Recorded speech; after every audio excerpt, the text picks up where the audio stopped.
हाँ, cell cycle में आगे बढ़ने से पहले हम लोग थोड़ा सा रिवाइज कर लेते हैं। आज आप सभी के यहाँ पे आपका पैकेज है, तो आपको साइड बाइट की कोई जरूरत नहीं। गो विथ योर पैकेज खोल लीजिए। दूसरा लाइन आपको जो अंडरलाइन लिखा है उसको एक बार ध्यान से पढ़िए। उसमें लिखा है events of cell cycle are under genetic control. Cell cycle क्या होता है, ये तो मैंने बात करा था। सेल साइकिल पूरा सीक्वेंस जिसके थ्रू कोई एक सेल डिवाइड करके एक से अधिक ऑफस्प्रिंग बनाता है। एक से अधिक ऑफस्प्रिंग एक बार में डिवाइड करेगा तो दो ही सेल बनेगा कम से कम, उसको सेल साइकिल बोलते हैं। सेल साइकिल जेनेटिकली कंट्रोल्ड है, ये इंपॉर्टेंट बात है। सेल साइकिल आप genetically controlled, cell cycles are genetically controlled, ये जेनेटिक्स के थ्रू कंट्रोल्ड है। डीएनए कंट्रोल करता है, क्रोमोसोम के अंदर जो डीएनए है उसका जो कोडिंग है वो कंट्रोल करता है कि सेल कब डिवाइड होगा कब नहीं होगा। ठीक है,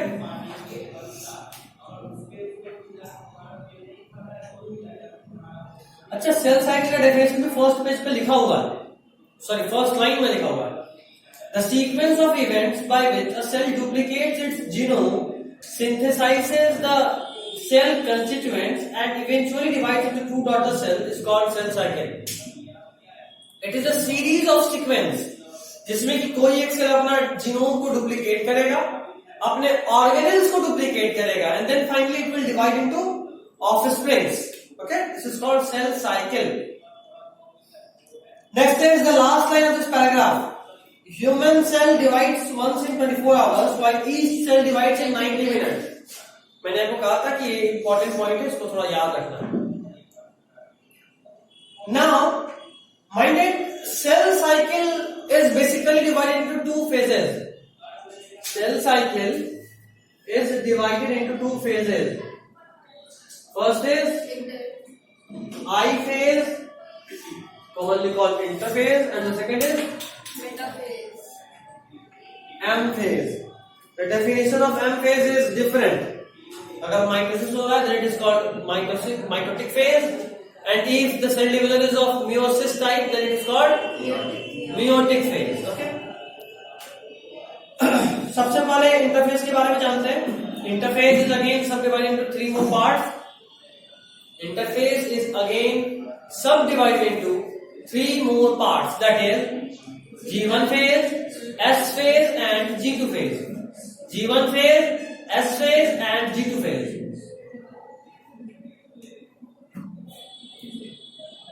एक बार स्टार्टिंग से देखते हैं इसको। सबसे पहले तो इंटरफेस का मैंने आपको नाम बताया था, इसको रेस्टिक फेज भी बोलते हैं। But interphase is highly metabolically active phase. आपको बताया था मैंने, नाम है रेस्टिक फेज लेकिन होता नहीं रेस्ट मोड में। इंटरफेस क्या है, एक सेल डिवाइड करा, ये अगर डिवाइड करके दो सेल बनाया और ये फिर डिवाइड करा,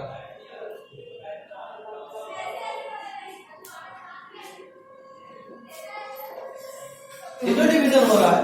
तो interface is phase between two successive cell division. Cell division यहां हो रहा है, सेल डिवीजन यहां हो रहा है, और ये जो बीच का टाइम है जब सेल डिवाइड नहीं कर रहा, बट एक्चुअली में इस वक्त इस फेज में सेल शांति से नहीं बैठा हुआ है। In this time also the cell is preparing itself for the next cell division. The cell is preparing itself for the next cell division, and this phase is called interphase. Okay.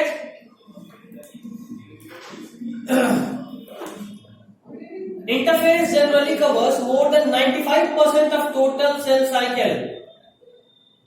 Means ये short है या long है? Long process है। Total sale cycle का 95% time को कौन control करता है? इंटरफेज। और इंटरफेज खुद ही तीन पार्ट में डिवाइड है, जिसमें से पहला है G1 फेज। G1 फेज में क्या होता है भाई? तो ध्यान रखना है कि ये सबसे लंबा फेज है। G1 phase is the longest phase of interphase. दूसरा point, maximum increase in cell size occurs during G1 phase. Maximum increase in cell size occurs during G1 phase. मतलब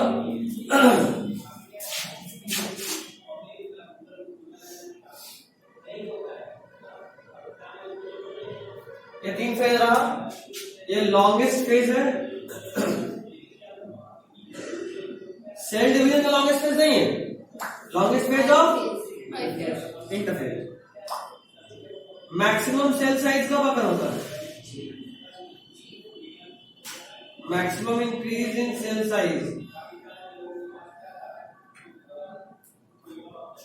यहां पे most of the organelles duplicate होते हैं। Important को छोड़कर most of the organelles duplicate किस phase में होते हैं? G1 फेज में। यहां तक ठीक है? बस ठीक। असल में G1S और G2 के अलावा इंटरफेज में एक और फेज होता है जिसका नाम है, क्या नाम है? इसको बोलते हैं G0। क्या बोलते हैं? G0 phase.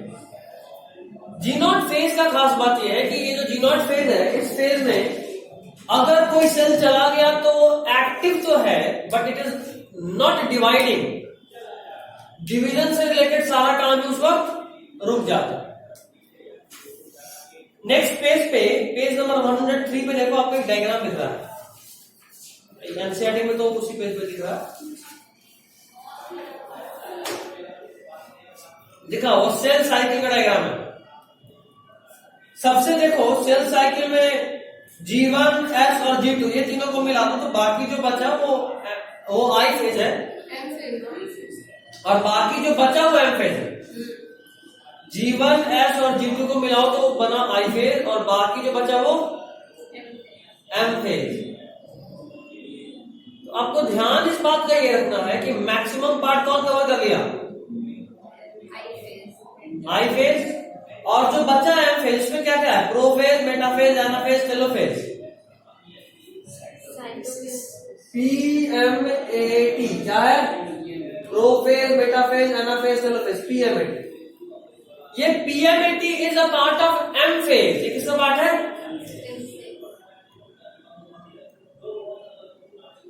इसमें क्या होता है? क्रोमोसोम का डिवीजन ये सब होता है, मेनली न्यूक्लियस डिवाइड करता है, और उसके बाद साइटोकाइनेसिस होता है। क्या होता है? साइटोकाइनेसिस मतलब कि एक सेल के अंदर दो न्यूक्लियस हो चुका है, बस बीच में भी वॉल बनाना भी बचा है, तो ये वॉल का बनाना है साइटोकाइनेसिस। एक न्यूक्लियस से दो न्यूक्लियस में डिवाइड होना है माइटोसिस और मियोसिस, PMAT। ठीक है? इन सब के अलावा एक फेज दिख रहा है G0 फेज, देख रहे हो? तो साइटोकाइनेसिस और G1 के बीच में होता है ये G0 फेज। किसी सेल को अगर डिवाइड नहीं करना है तो वो इसे G0 फेज में चला जाता है। देखो डायग्राम, साइटोकाइनेसिस के बाद G1 से पहले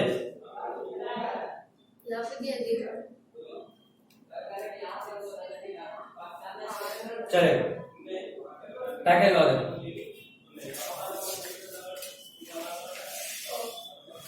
देख रहे हो, वो भी गलत नहीं है। G0 फेज में जाने के बाद मतलब क्या सेल डिवाइड करेगा कि नहीं? नहीं। तो अगर कोई सेल डिवाइड नहीं कर रहा है तो क्या वो सेल साइकिल में है? नहीं। इसीलिए एनसीईआरटी इसको बाहर ड्रॉ करा है। समझे नहीं समझे? एनसीईआरटी इसको बाहर ड्रॉ क्यों करा है? क्योंकि वो डिवाइडिंग नहीं है। डिवाइड करता तो बिल्कुल ही वो सेल साइकिल के अंदर होता।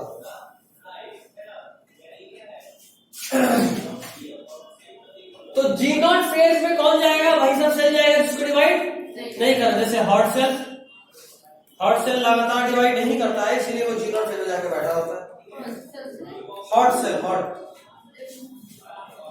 जो भी सेल लगातार डिवाइड नहीं करेगा वो G0 में जाके बैठेगा, क्योंकि और किसी भी फेज में रहा तो उसको डिवाइड करना उसका मजबूरी है। G0 फेज एक मात्र ऐसा फेज है जहां पे सेल डिवाइड नहीं करता।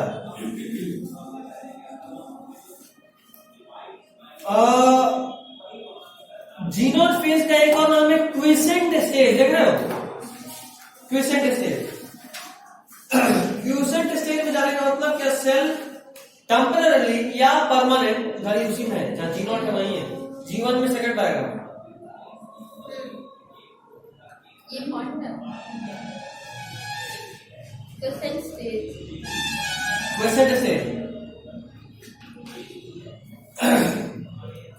में जाने का मतलब है कि कोई सेल या तो टेम्पररी या परमानेंट एग्जिट हुआ है उस सेल का सेल साइकिल से।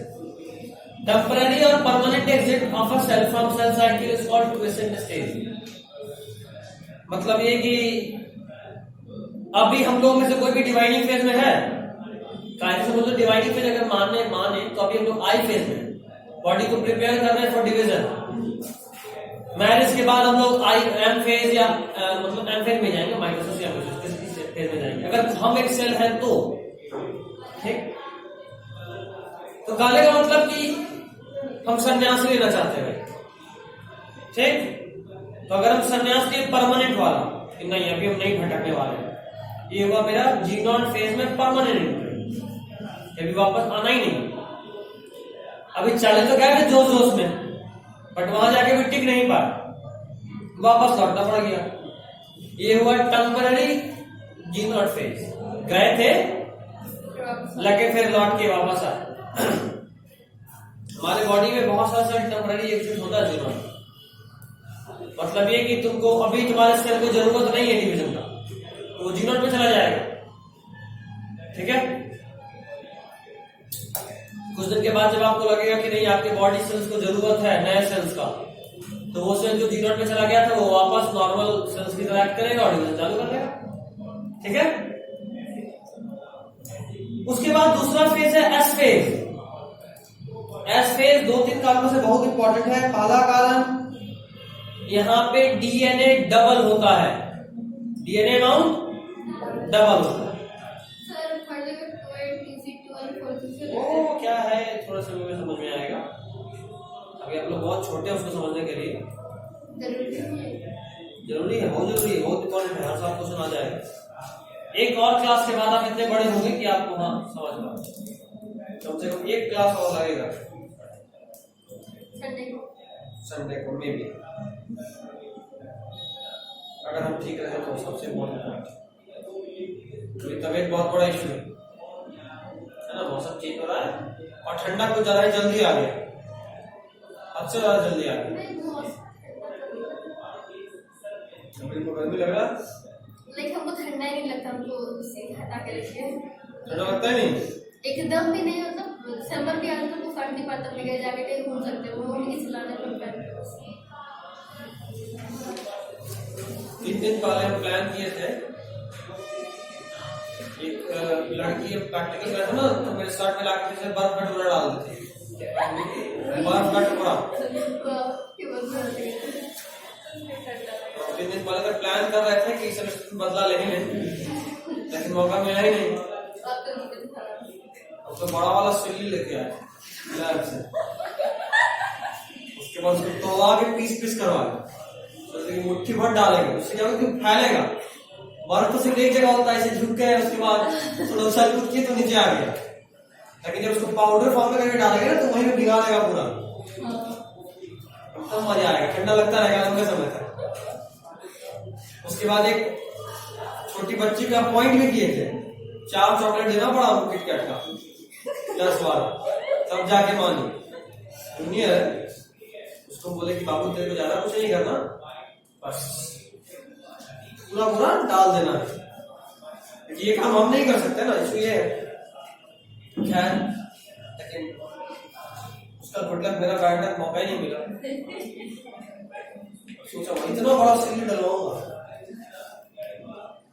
तुम्हारे साथ ऐसा होगा तो कोई फर्क ही नहीं पड़ने का, ठंडा लगता नहीं।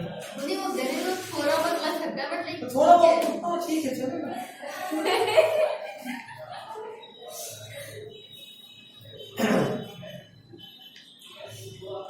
खैर कोई मस्ती मजाक की तरफ, वैसे कहानी बहुत अच्छा बनाते हैं। इसे हम जान चुके ना, किसी में हिम्मत है आगे में बर्फ डाल देना और बुखार चढ़ा देंगे।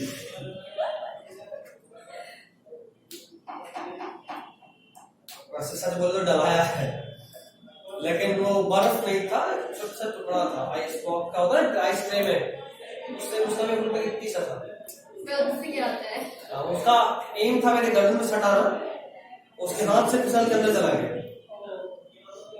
इसलिए मैं बख्श दी। लेकिन बदला तो लूंगा, उस दिन बख्शा था, बाद में अफसोस हुआ। वैसे भी हम 4 चॉकलेट का 4 चॉकलेट में से 3 नहीं दिया हूँ, एक उस दिन दिया था, एक दिया। 2 चॉकलेट का एडवांस पेमेंट तो कर ही चुका हूँ अपने सुपारी किलर को देके। 2 और चॉकलेट का पेमेंट करना है, डाउन पेमेंट, वो काम होने के बाद।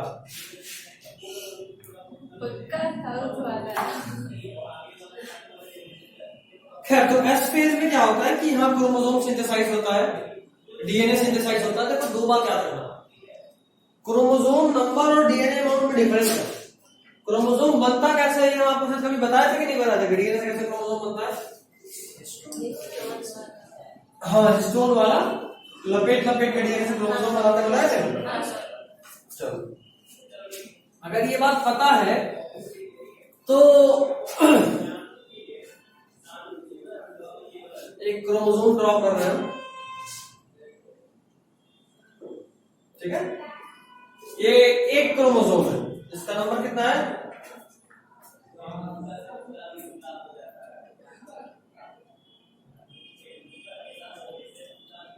अभी इसके अंदर, अच्छा, ये क्रोमोसोम के अंदर पक्का ही डीएनए होगा, अंदर में क्या भरा होगा?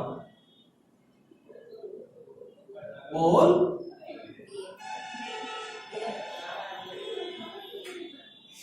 पीछे भी सब शांत है, क्या है अंदर में? तो कहा है गुड, ये इतना भरा होता है, भरा हुआ बिल्कुल, ये डीएनए से ही बना ही होता है, कोई खोखला स्ट्रक्चर थोड़ा ना, ये सॉलिड स्ट्रक्चर है।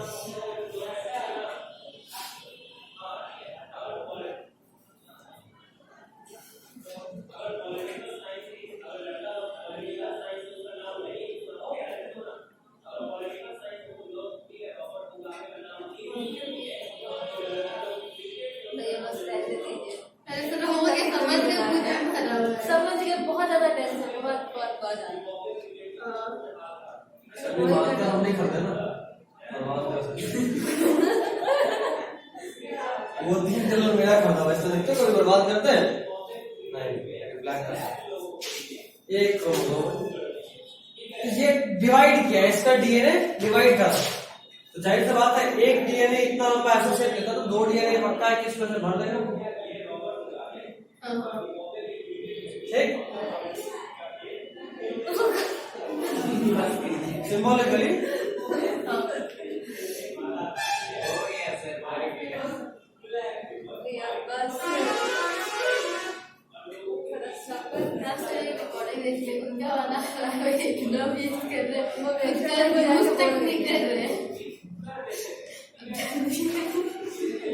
समझ गए?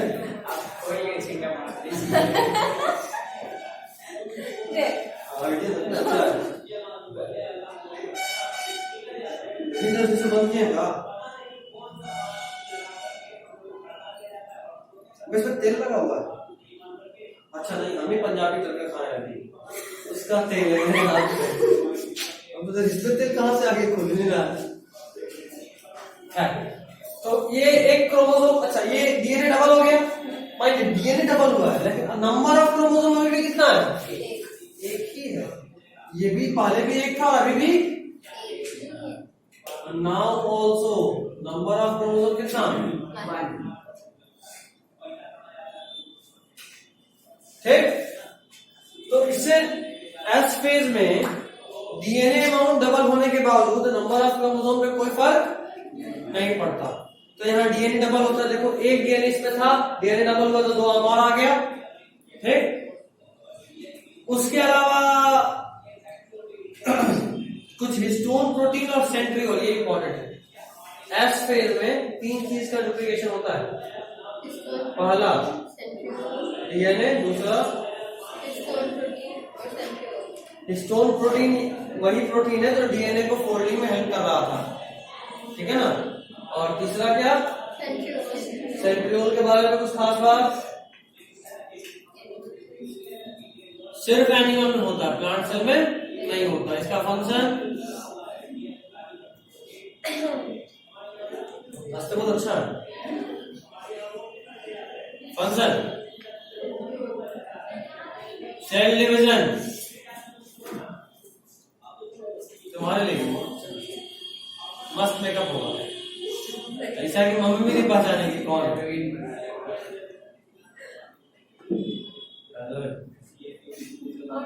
चाइनीज बन सकती है, वो नहीं आता, बहुत भयानक बनती है चाइनीज।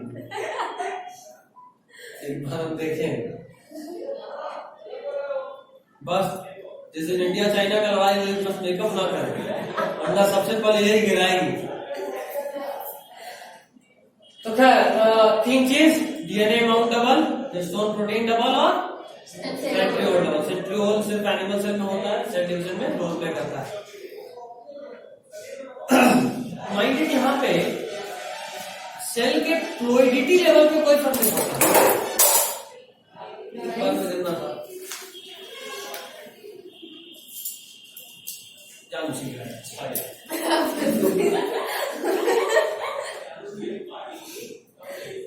खैर तो फ्लूइडिटी लेवल पे कोई फर्क नहीं पड़ता।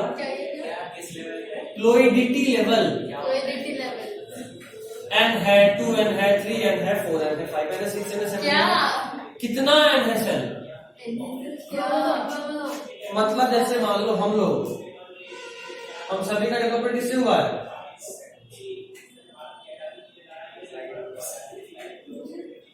और ये जाइगोट बना कैसे है?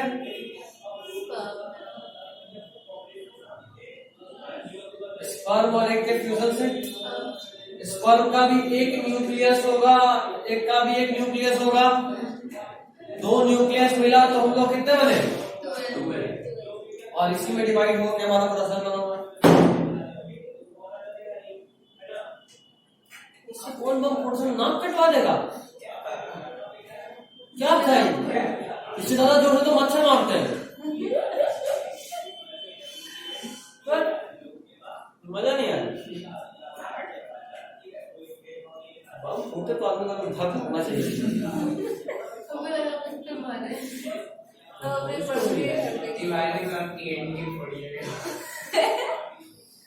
कुछ नहीं, हम तो प्लान किए एक तो घर का सिलेंडर ही उड़ा देना।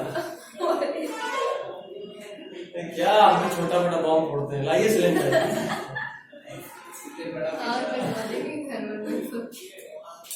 वो थोड़ा लगे कि हाँ कुछ फूटा, मतलब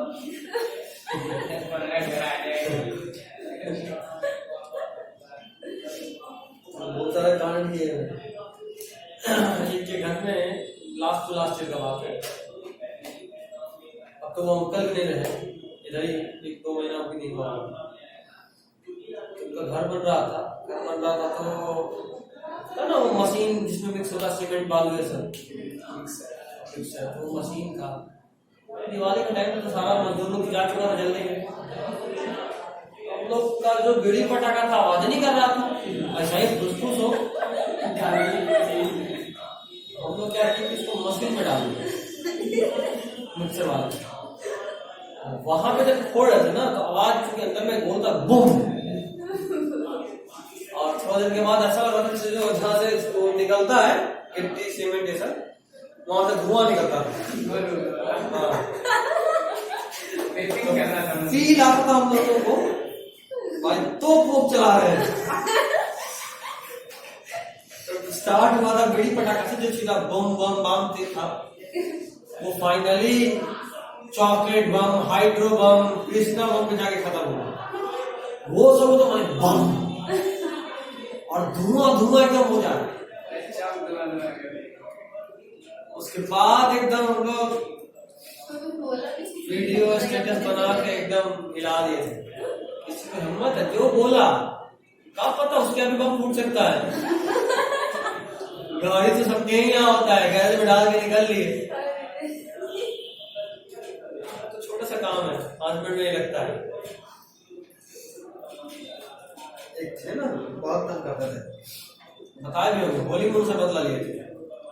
क्रिकेट खेलते थे, बॉल सट जाए ना मेरे दीवार पे स्क्रैच पड़ जाएगा।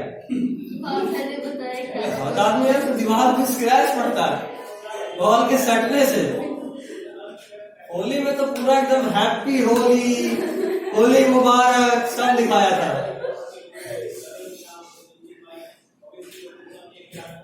जब देखिए टूटा मधी पता नहीं कितना दिन जिंदा रहेगा, ऐसा हालत था।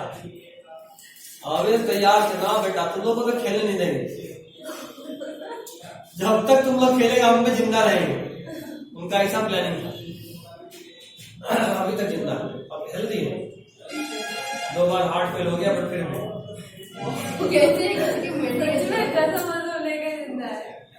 नहीं, मरना नहीं है, मर गया जैसे मेरे घर पे खेलेगा।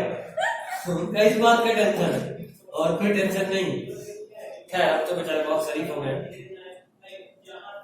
2 बार उसी भाई हम लोग भी बोलते हैं कई बार आपस में, पहले शरीफ हो गए तो हार्ट फेल नहीं होता।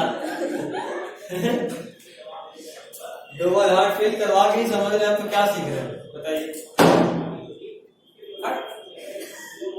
सर तो पुटिया फोड़ता बच्चा।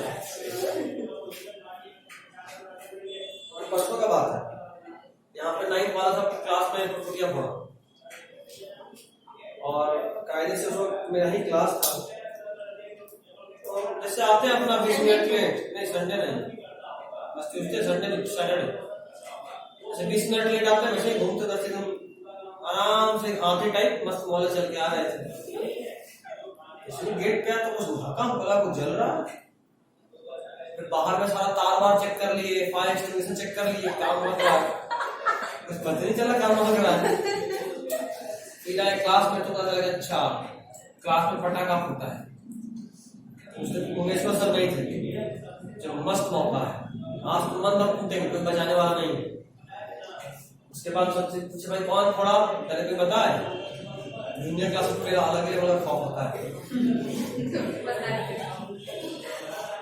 अच्छा कैमरा में देखेंगे, मदरबेड वाले क्लास छोड़ेंगे। उधर से आया सर, इससे मुझे पेरेंट को बुला लीजिए। लोग बोले कब, छोटा मोटा काम है, कुछ ऐसा करो कि पेरेंट खुद आए मिलने, इतना कूद के भेजना है। बुलाने में क्या मजा, आप फोन करो, एक तो फोन का बैलेंस बर्बाद करो, ऊपर से पेरेंट आएंगे नहीं सर थोड़ा बिजी हैं, कल आएंगे परसों आएंगे। कुत्ता का जरूरत, इससे बड़ा यहाँ से एकदम रिटर्न मैसेज भेजो गाल वालों पे, है ना। इतना मैसेज छपा होना चाहिए कि अगर तुम खुद ही आए। खैर तो हम पूरे खुश थे, बट जब जाने लगे कैमरा चेक करने पता चला कि पुटपुटिया फोड़ा था। बोले अब्बा इसके लिए हम क्या ही मारे, तो अच्छा बहुत फोड़ता है, फोड़ा था तुम लोग क्या नाक कटवाने वाला काम करता है। पुटिया फोड़ने के लिए अगर मारेंगे तो क्या 2-4 बात तो सुनाएंगे ना भाई, पीटेंगे तो क्या कि हम पीटे। जैसे बच्चे लोग पूछेगा सर क्यों पीटे, तो बोलेंगे बम फोड़ा था, बोलेंगे हाइड्रो बम फोड़ा था, किसका बम फोड़ा था, तो थोड़ा रेपुटेशन बढ़ेगा। अच्छा बच्चा हाइड्रो बम फोड़ा तो खुद फूटे, या पुटिया फोड़ा नाम कट जाएगा।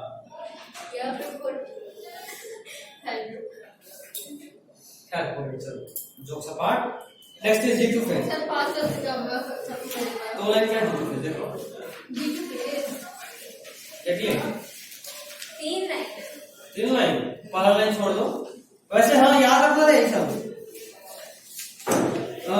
G1 फेज का एक और नाम है post mitotic phase.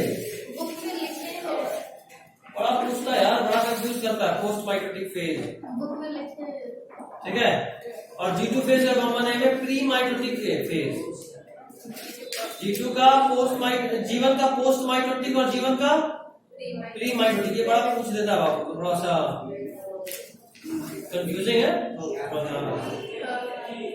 G2 phase में डुप्लीकेशन ऑफ माइटोकॉन्ड्रिया, क्लोरोप्लास्ट और स्पिंडल फाइबर, ये 3 चीज का होता है। साथ में synthesis of RNA and protein भी होता है, ठीक है।